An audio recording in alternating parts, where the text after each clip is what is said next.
Graça e paz, família Ibage. Gente, eu amo os domingos da Ibage.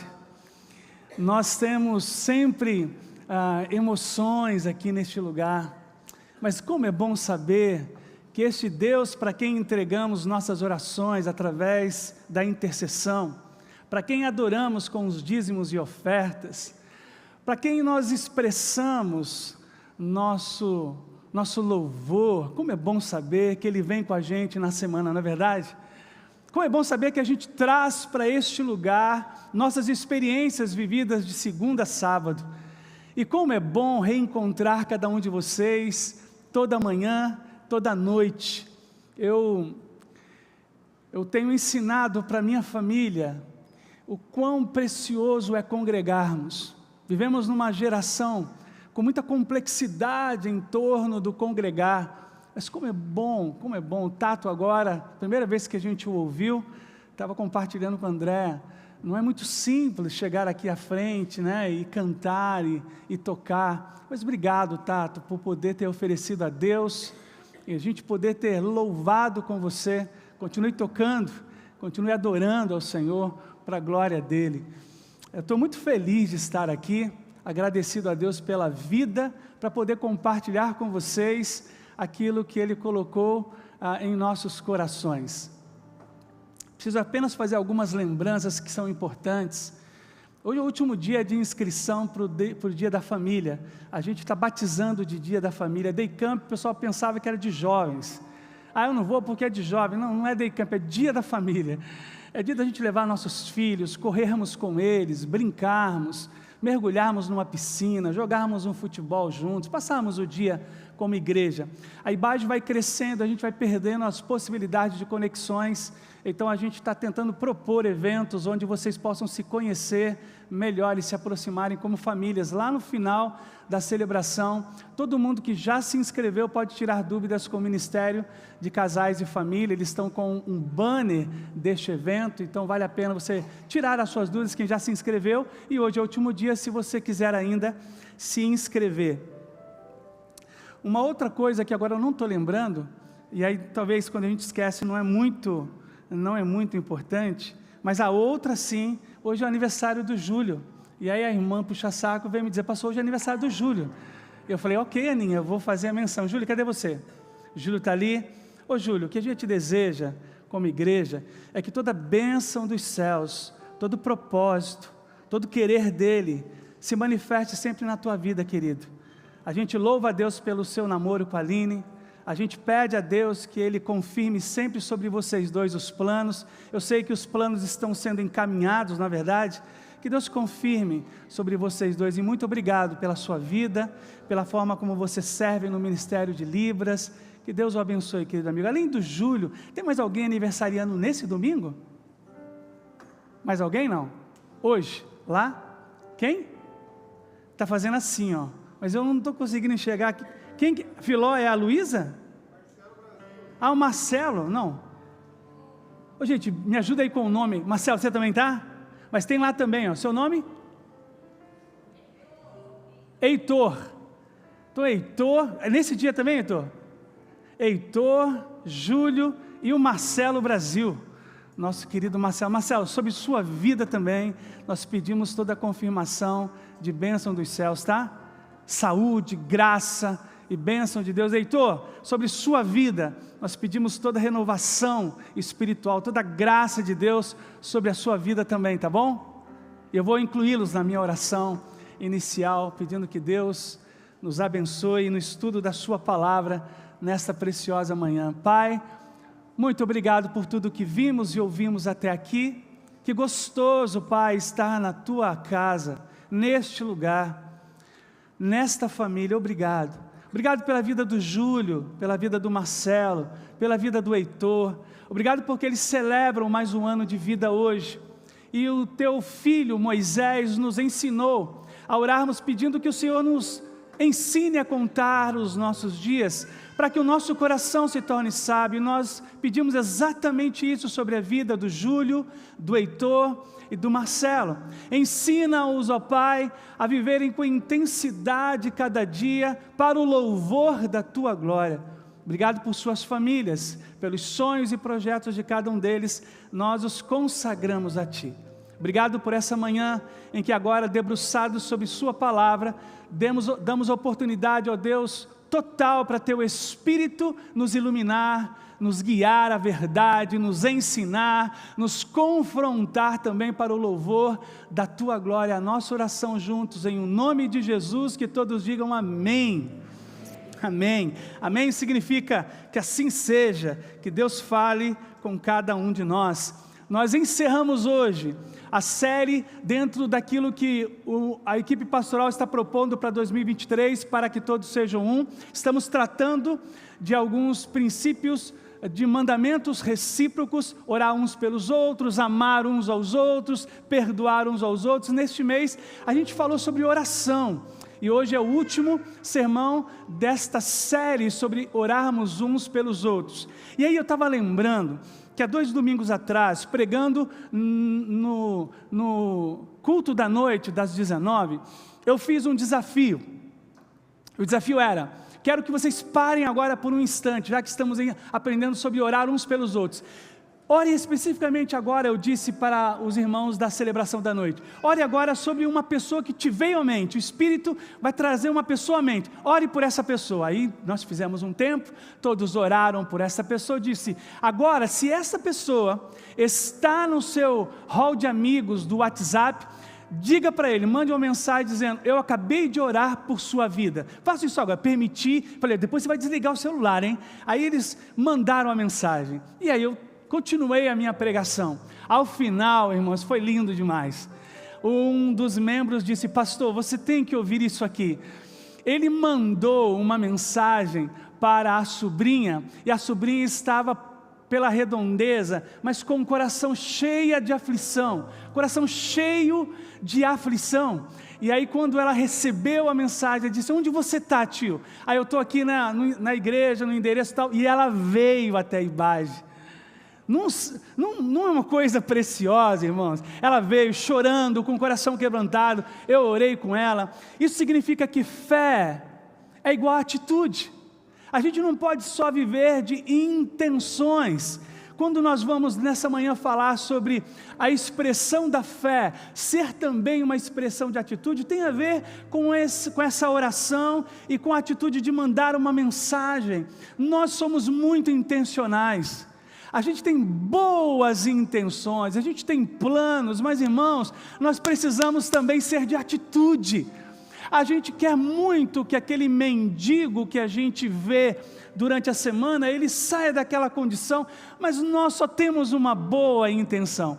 Nós não nos esforçamos para fazer nada para tirá-lo daquela condição. A gente conhece uma pessoa que ela é triste, que ela tem períodos de depressão, e a gente queria tanto que aquela pessoa superasse, mas a gente não faz nada na direção de oferecer oportunidades para que aquela pessoa saia daquela condição. Nosso Senhor Jesus tinha profundas intenções, mas juntamente com cada intenção, profundas atitudes. É sobre atitude, é sobre fé que falaremos nesta manhã. Eu posso dizer a Deus o quanto eu amo os meus filhos, mas meus filhos precisam saber do meu amor por eles, que expresso a Deus em oração.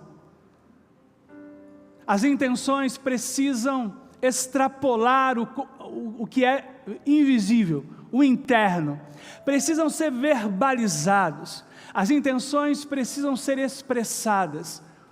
Eu digo para minha esposa, que Deus nos amou com amor provado, repitam isso, Deus nos amou com amor provado, digam, ou seja, Ele, não quero só que vocês saibam que eu os amo, eu quero provar que eu os amo. E aí Ele trouxe seu Filho, bendito Senhor e Salvador Jesus, para se entregar numa cruz por amor a cada um de nós. Amor provado, intenção visível. E aí a canção que vocês ouviram, que já nos remeteu para a história linda de Marcos capítulo 2, é o texto dessa manhã. Queria que você viesse comigo, Evangelho de Marcos.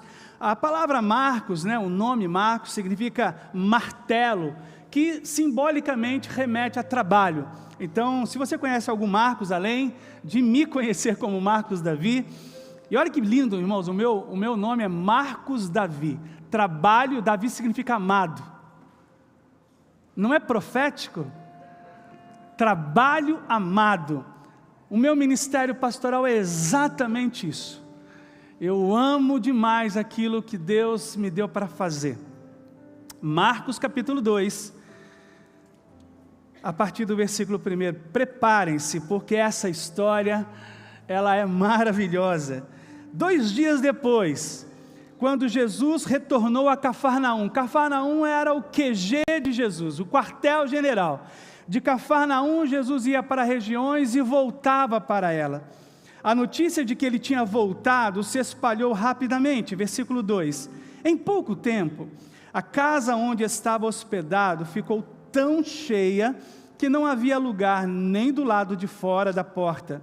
Enquanto ele anunciava a palavra de Deus, 4 homens vieram carregando um paralítico numa maca.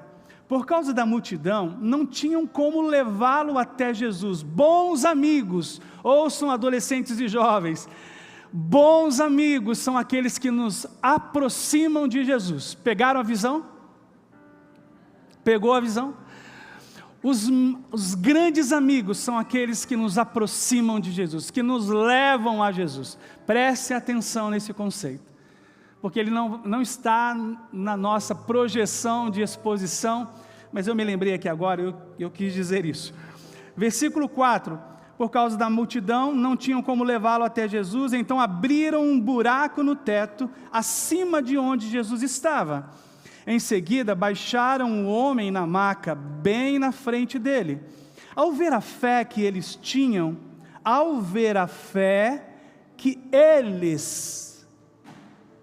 tem segredo aqui, tem mistério aqui. Ao ver a fé que os amigos e o paralítico tinham, Jesus disse ao paralítico: filho, seus pecados estão perdoados. Alguns dos mestres da lei que estavam ali sentados pensaram: o que ele está dizendo? Isso é blasfêmia. Somente Deus pode perdoar pecados. Mal sabiam que estavam diante do próprio Deus. Jesus logo percebeu o que eles estavam pensando e perguntou: por que vocês questionam essas coisas em seu coração? O que é mais fácil dizer ao paralítico: seus pecados estão perdoados, ou levante-se, pegue sua maca e ande? Mas eu lhes mostrarei que o Filho do Homem, um dos títulos dados a Jesus, o Filho do Homem tem autoridade na terra para perdoar pecados. Então disse ao paralítico: levante-se, pegue sua maca e vá para casa. O homem se levantou de um salto, pegou sua maca e saiu andando diante de todos. A multidão ficou admirada e louvava a Deus, exclamando: o que eles exclamaram? Nunca vimos. Toda fé verdadeira, ela se desdobra em atitude. Vocês conseguem ver aí no telão e aqui, central, leiam comigo isso juntos. Toda fé verdadeira se desdobra. Nós da equipe pastoral da IBAGE queremos convocá-los nessa manhã para pararem de apenas expressar uma fé que não se torna visível em ações.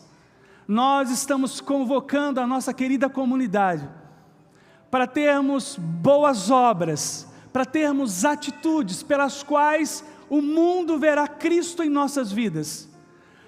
O mundo verá a presença do poder deste Deus para quem entoamos canções tão profundas, quando nós decidirmos viver pela fé, e não apenas ter a fé, viver e expressá-la na nossa vida diária, no condomínio em que moramos, na faculdade em que estudamos. O mundo está numa expectativa de enxergar a nossa fé visível. Noé recebe a direção divina: Noé, vou derramar dilúvio sobre a terra. Você crê? creio, Senhor. Então construa a arca. Fé verdadeira se desdobra em atitude. Moisés, diga: Senhor, o povo está querendo que eu abra o mar, então erga a sua vara, Moisés, e eu abrirei o mar, mas você precisa erguê-la, porque você crê, mas você precisa ter atitude agora.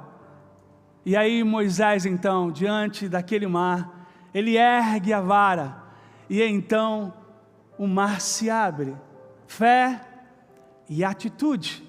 Todos nós nos lembramos de Josué, o substituto de Moisés, quando ele é ordenado por Deus a reunir os seus líderes e então marcharem em torno das muralhas de Jericó e tocarem e gritarem. Vocês creem, Josué? Pergunte aos seus líderes, eles creem que eu posso destruir as muralhas para que vocês então entrem em Jericó? Todo mundo, Senhor, todo mundo disse que crê. Ok, então me obedeça. Marchem por 7 dias em torno. Crer é obedecer. Crer é ter atitude. E você e eu sabemos que as muralhas vieram ao chão. E o que dizer de Davi? Davi desce ao vale de Elá, e então Deus começa a encher a alma e o coração dele das verdades sobre a possibilidade de vencer um gigante de 2,90 metros. Você crê, Davi? Sim. Então vá ao riacho, Davi, e pegue pedra. Senhor, mas eu creio. Então você crê e você vai derrubá-lo, mas eu vou guiar a pedra até a fronte dele para que ele vá lá. Se você crê, então tenha a atitude e me obedeça. Quantos de nós não se lembra de Bartimeu, o cego, na entrada de Jericó? E então o Senhor para a caravana porque ouve Bartimeu gritando: Jesus, filho de Davi, tenha misericórdia de mim. Jesus para e diz: venha, Bartimeu. Ele crê que Jesus é filho de Davi, mas ele tem que deixar o lugar em que ele está e vir na direção do Messias. Crer é igual a obedecer. Muitos de nós ainda não conseguiu transformar em atitude a fé que possui em Deus. Por último, me veio à mente durante essa semana o querido Pedrão. Pedro está dentro do barco e há uma tempestade enorme e Jesus vem caminhando sobre as ondas do mar. Senhor, disse Pedro, se és mesmo o Cristo, manda-me ter contigo andando sobre as águas. Essa é uma das imagens mais preciosas que comprovam o conceito que estou ensinando a vocês. Jesus para e diz: muito bem, você crê, Pedro, que você pode andar? Sim, eu creio. Então saia do barco e venha. Crer é igual a obedecer. Se nós estamos certos nesse conceito que estamos propondo, à luz da imagem que os 4 amigos nos propõem, então nós caminharemos seguros agora sobre princípios que eu destacarei dessa história. Eram 4 amigos, muito provavelmente seguidores da fé judaica, muito provavelmente ofereciam a Deus orações pelo amigo paralítico. Você já teve um amigo paralítico? Você queria que ele tivesse acesso aos mesmos lazeres que você tem? Você mergulha no rio e queria que ele também mergulhasse. E aí aquilo fere o teu coração porque você o ama profundamente. E você diz: Senhor, levante o meu amigo. Você queria de alguma forma atenuar e amenizar o sofrimento dele. E aí você leva a Deus as suas orações. Mas chega um momento que os 4 reunidos com um amigo paralítico, alguém diz: Jesus de Nazaré está em Cafarnaum. E aí um diz para o outro: vamos levá-lo até Jesus? E é aqui que a fé que eles tinham em Deus se torna visível. Porque aí então cada um deles pega em um lado da maca e caminham até a casa onde está Jesus. A fé verdadeira se desdobra em atitude. Crer é obedecer. E aí, fiquei pensando com os meus botões. Nossas orações que dirigimos a Deus dizem muito mais sobre nós do que imaginamos. Porque quando eu elevo a Deus as minhas orações, estou juntamente dizendo: Senhor, e se o Senhor quiser me usar para que essa solução desse problema que te apresentei seja resolvido, me use. A compreensão, irmãos, de que aquilo que creio que Deus possa fazer, Ele também pode fazer usando a minha vida, é grandiosa. Ó Deus, alcance as crianças do orfanato. Aí Deus disse: então vá até o orfanato e diga que eu as ame, que eu as amo. Ó Deus, alcance aqueles idosos do asilo do Vista Verde. Muito bem, eu quero fazer isso. Vá até o asilo e diga àqueles idosos que eu os amo. Compreendem que as nossas orações dizem muito mais sobre nós? Quando aqueles 4 amigos elevam a Deus as orações pelo amigo paralítico, aquelas orações estavam dizendo sobre eles, sobre a bondade do coração deles, sobre a intenção, mas muito mais do que sobre isso, sobre o desejo de que Deus pudesse vir a usá-los, para que de alguma forma aquele amigo paralítico pudesse ser erguido. Ele já era erguido pelo amor dos 4, aquele amigo paralítico, ele já era erguido de alguma forma, pelas boas intenções, mas há uma fé que procura muito uma atitude. Irmãos, eu creio, e porque creio obedeço. Eu creio, e porque creio, eu tenho atitudes. Tenham uma atitude para com o seu casamento, tenham uma atitude para com os seus filhos, tenham uma atitude para com os seus pais, tenham uma atitude para com o desajuste financeiro, como o problema que vocês apresentam a Deus.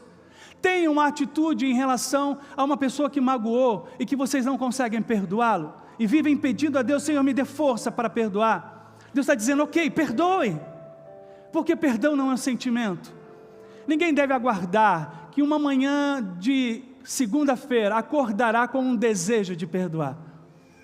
O perdão tem que ser uma decisão do coração. As nossas orações dizem muito mais sobre nós do que imaginamos, porque quando oramos intercedendo por alguém, estamos quebrando vários paradigmas do egoísmo, do orgulho. Olha esse versículo de Tiago 4,4. Querem ler comigo juntos? Pedi e não recebeis, porque pedis mal. Mas eles estão pedindo pelo amigo paralítico. O que Tiago está a nos ensinar? Que quando eu fico só eu, para mim, Deus diz: quando é que você vai vencer o egoísmo? Quando é que você vai parar de olhar para o próprio umbigo? Quando é que você vai pensar no outro, no próximo? A gente pede e não recebe, porque a gente só pede para nós. É isso que a Bíblia está dizendo.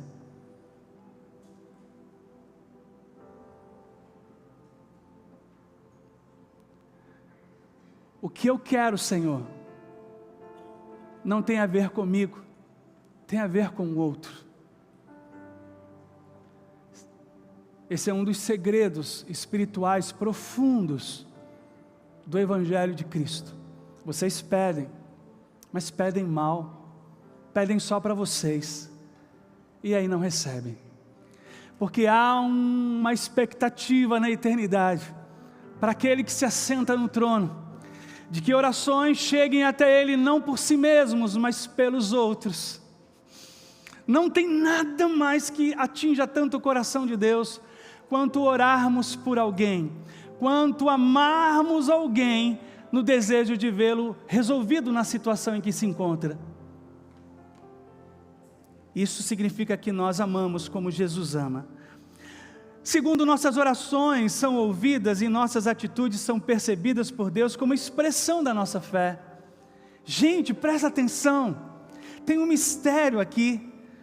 Além daqueles 4, vocês devem se lembrar do sermão de domingo passado, em que o pastor Márcio nos mostrou uma imagem de uma casa, e que aquela casa tinha uma escadaria. Imagine aqueles 4 homens se esforçando para passar no meio da multidão com um amigo, porque fé tem que ter sim atitude, tem que ter perseverança, tem que ter insistência.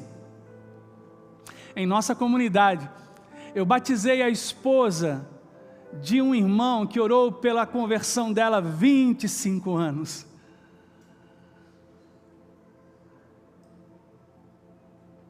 E aqueles 4 amigos são perseverantes. Imagina, subindo aquela escada íngreme. Amigo, calma, a gente vai conseguir. E ao chegar no telhado, e agora? Agora tira aí. E aí tira madeira, tira palha. O que vocês vão fazer? A gente vai amarrar você e nós vamos descer. Vocês estão loucos? Não, é o jeito, Jesus vai ver você. É hoje, é o teu dia, eles diziam uns para os outros. É agora, amigo, chegou o teu dia. E aquele amigo, então vai. E aí ele segura na maca, e os 4 amigos amarram uma corda em cada ponta. Imagine, irmãos, a destreza. Imagina a irresponsabilidade. Quem está olhando diz, alguém tem que parar esses 4 aí, são loucos, vão derrubar, além de paralítico vai morrer, vai cair, vai bater a cabeça, e eles não querem saber, eles amam demais, eles creem que Jesus vai resolver a condição do seu amigo, vendo-lhes a fé.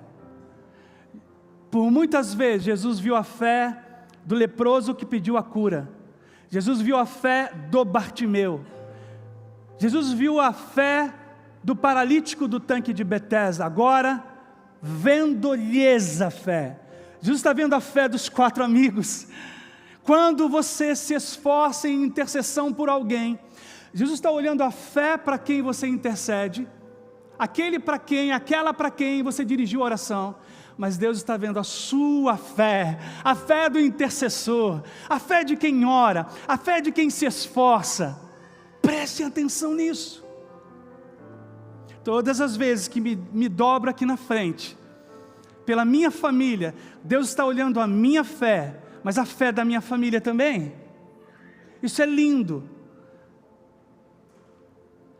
Vendo-lhes a fé. Há um Deus nos céus, observando na humanidade, a fé expressa em atitude que chega até Ele. Olha que gostoso o que diz Hebreus 11:6, sem fé é impossível agradar a Deus, quem deseja se aproximar. Então ele está falando sobre atitude, não é só, irmãos, não é só uma energia, eu tenho uma boa, que energia? Se você crê, você obedece. Se você crê, você tem atitude. Quem deseja se aproximar de Deus, deve crer que Ele existe e que recompensa aqueles que o buscam, vendo-lhes a fé. Mas vocês acham que é tranquilo exercermos a nossa fé em atitude? Nossas orações feitas com fé e atitude provocarão a incredulidade de muitos, mas também a glorificação de outros a Deus. Então tem a turminha do deixa disso, tem a turminha para dizer, blasfêmia. Não parem diante das acusações, porque Deus te viu, e é tudo o que importa. Deus viu a tua fé, Deus viu o teu coração, Deus sabe que você deseja muito a salvação de um familiar, que você deseja muito a cura de um ente querido. Deus te viu, isso é tudo o que importa. Cuidado com os outros olhos, cuidado com as outras bocas, o que Deus diz sobre você é tudo o que importa. Amém, Baje? Não pare porque nós nos sentimos intimidados. Aqueles 4 homens não estavam nem aí. O que você está falando, Jesus? Eu estou falando que perdoados estão os pecados. Os 4 disseram, nós cremos, Jesus. Mas os religiosos, os que conheciam a lei mosaica, os que se apresentavam como muito íntimos de Deus, começam a criticar Jesus. E aí Jesus, como sempre, Deus encarnado, Ele diz assim, vocês não entenderam nada. Vocês não conhecem o Deus de Moisés, não conhecem o Deus de Abraão, de Isaac e de Jacó, porque se vocês conhecessem, vocês sabem que tanto eu posso perdoar, quanto dizer a esse paralítico levante, mas eu quero que vocês saibam, diante de quem vocês estão aqui nessa tarde. Jesus devia estar dizendo isso para os fariseus e saduceus e escribas. Eu quero que vocês reconheçam diante de quem estão. Vocês estão diante do Filho do Deus Altíssimo. Vocês estão diante da estrela da manhã, a raiz de Davi, o leão da tribo de Judá. E para que vocês saibam, eu te ordeno, levante-se e ande. E ele levanta na mesma hora.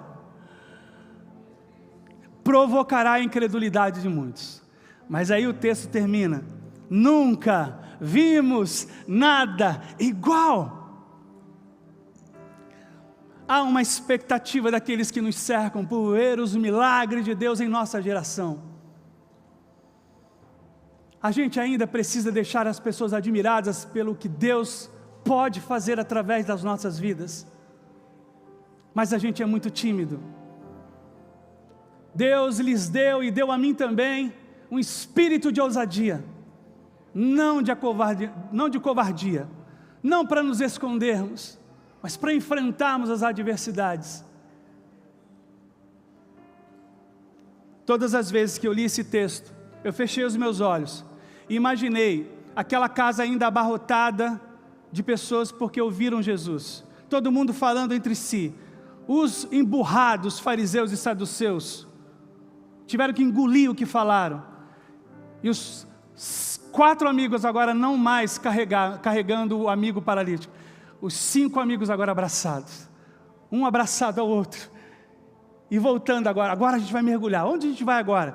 Não, agora a primeira coisa que a gente vai fazer é subir naquela goiabeira juntos. Você vai ver que gostoso que é, pular na ribanceira.